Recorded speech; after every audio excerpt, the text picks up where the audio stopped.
Bismillahirrahmanirrahim. Assalamualaikum warahmatullahi wabarakatuh. Alhamdulillahirrabbilalamin. Wassalatu wassalamu ala asyrofil anbiya'i wal mursalin wa ala alihi wa sahbihi ajma'in. Pertama-tama marilah kita panjatkan puji dan syukur kita atas kehadiran Allah Subhanahu wa taala yang dimana hari ini telah memberikan kita kesehatan dan kesejahteraan sehingga kita bisa memulai diskusi kita pada hari ini. Dan tak lupa juga kita panjatkan sholawat dan salam kepada Nabi besar Nabi Muhammad SAW. Semoga kita mendapatkan syafaatnya di yaumil akhir kelak. Amin amin ya robbal alamin. Baik, di sini kami dari tim 5 akan mengajak teman-teman untuk berdiskusi tentang review jurnal. Sebelumnya teman-teman pernah nggak sih mendengar apa sih itu jurnal? Di sini saya akan menjelaskan sedikit tentang apa itu jurnal. Jurnal adalah publikasi berkala yang berupa laporan baru yang bersangkutan dengan akademik yang bertujuan untuk memajukan ilmu pengetahuan. Baik, pada hari ini kami akan membawakan jurnal yang berjudul An Analysis of the Factor Affecting the Adoption of International Accounting Standard by the Developing Countries, yang dimana jurnal ini membahas tentang analisis faktor-faktor yang mempengaruhi standar akuntansi pada negara-negara yang berkembang. Diskusi kita pada hari ini akan dibawakan oleh saya sendiri, Hami Marha, sebagai moderator dan pemateri yang ketiga. Ada juga Adinda Zahara sebagai pemateri yang pertama, dan ada Indri Apriani sebagai pemateri yang kedua. Baiklah, untuk mempersingkat waktu, marilah kita mulai diskusi kita pada hari ini yang berjudul analisis tentang faktor-faktor yang mempengaruhi standar akuntansi pada negara-negara yang berkembang. Nama saya Indri Apriani, NIM 0502192115. Di sini saya akan menjelaskan mengenai judul penelitian. Judulnya dapat dilihat di sini ya teman-teman, yaitu An Analysis of the Factor Affecting the Adoption of International Accounting Standard by Developing Countries, yang artinya analisis faktor-faktor yang mempengaruhi penerapan standar akuntansi internasional oleh negara-negara berkembang. Nama jurnal The International Journal of Accounting, halaman 373 sampai 386. Pusat penelitian Accounting Research Center, School of Management, University of Ottawa, 136 Jean Jacques Lussier Street, Ottawa, Ontario, Kanada, Ken 685. Penulis Daniel Jeghal, Karim McBee, tahun terbit 2006. Nama reviewer yaitu Aninda Zahra, Indri Apriani, Hamimi. Fenomena yang ada terlihat dari prinsip-prinsip di balik adopsi IAS oleh berbagai negara selalu menjadi subjek kontroversi dalam literatur akuntansi.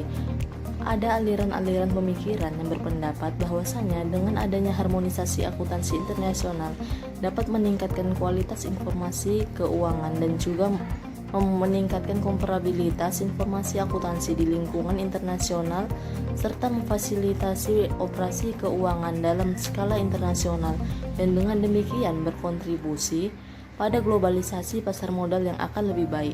Otoritas pengatur akuntansi juga telah mencari solusi yang memungkinkan peningkatan dan kemajuan akuntansi keuangan dan output utamanya. Meskipun beberapa inisiatif telah ditujukan, harmonisasi standar dan praktik akuntansi dalam skala internasional telah mengalami perubahan mendasar dalam beberapa tahun terakhir. Selanjutnya, saya Aninda Zahra akan melanjutkan diskusi review jurnal internasional pada kelompok kami. Nah, di sini saya akan membahas mengenai latar belakang masalah pada jurnal ini serta teori yang bersangkutan pada jurnal dan penelitian kali ini. Nah, jadi saya akan membahas latar belakang masalah.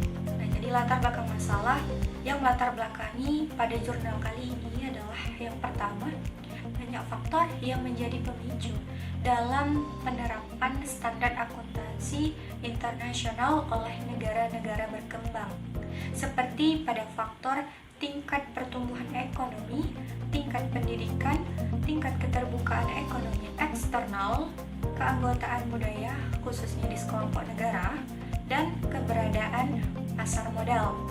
Lalu yang kedua, membandingkan persentase negara-negara yang sudah mengadopsi EIS atau International Accounting Standard dan negara-negara yang belum mengadopsi EIS. Nah, jadi teman-teman bisa lihat tabel di samping saya negara-negara yang sudah mengadopsi EIS dengan yang belum mengadopsi EIS. Jadi ada 4 negara bagian yang sudah mengadopsi EIS dengan yang belum mengadopsi EIS.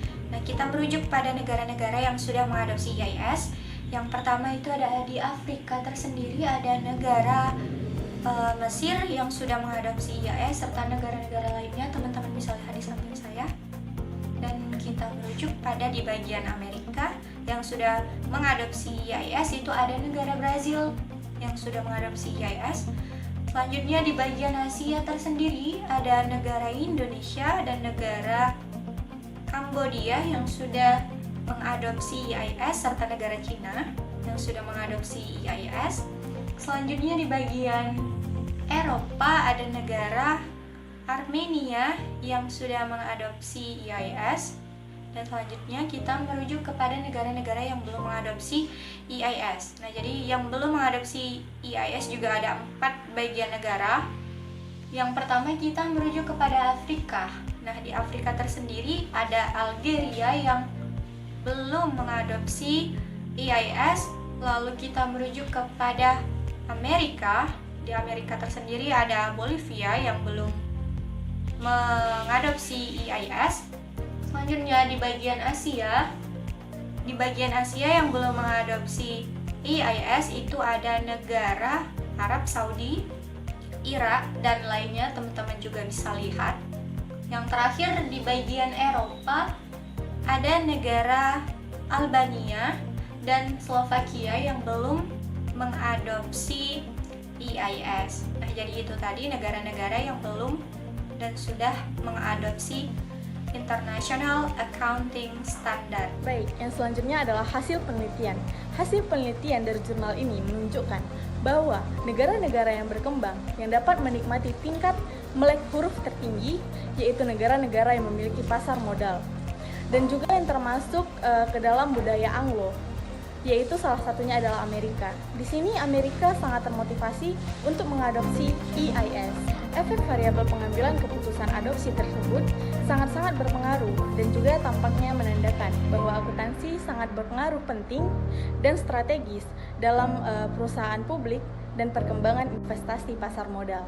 Hasil penelitian ini juga sejalan dengan studi Pravius, yang dimana studi Pravius ini menunjukkan bahwa akuntansi tertentu sangat-sangat berpengaruh oleh pendidikan, keanggotaan, budaya yang ada di negara tersebut, dan juga pada keberadaan pasar modal. Oke, yang selanjutnya adalah kelebihan dalam penelitian. Dari jurnal yang kami teliti ini, kami sudah menemukan apa sih kelebihan dalam jurnal ini. Yang pertama adalah materi yang dijelaskan sangat-sangat mudah dipahami oleh pembaca. Yang kedua, referensi yang didapat oleh pembuat jurnal ini sangat-sangat jelas. Yang ketiga, hasil dari jurnal ini sangat-sangat mudah dipahami. Yang terakhir ada kelemahan penelitian. Di sini kami dari tim 5 sudah menemukan kelemahan pada jurnal ini. Menurut kami kelemahannya ada pada tabel perbandingan antara kedua negara-negara adoption, yang dimana perbandingan antara negara yang sudah mengadopsi EIS dengan negara yang belum mengadopsi EIS sangat-sangat kurang menarik. Baiklah, itulah hasil dari diskusi kami tentang mereview jurnal yang berjudul analisis faktor-faktor yang mempengaruhi standar akuntansi pada negara-negara yang berkembang. Mohon maaf jika ada banyak sekali kesalahan yang disengaja ataupun tidak sengaja, karena kami hanya manusia yang tak luput dari kesalahan dan yang sempurna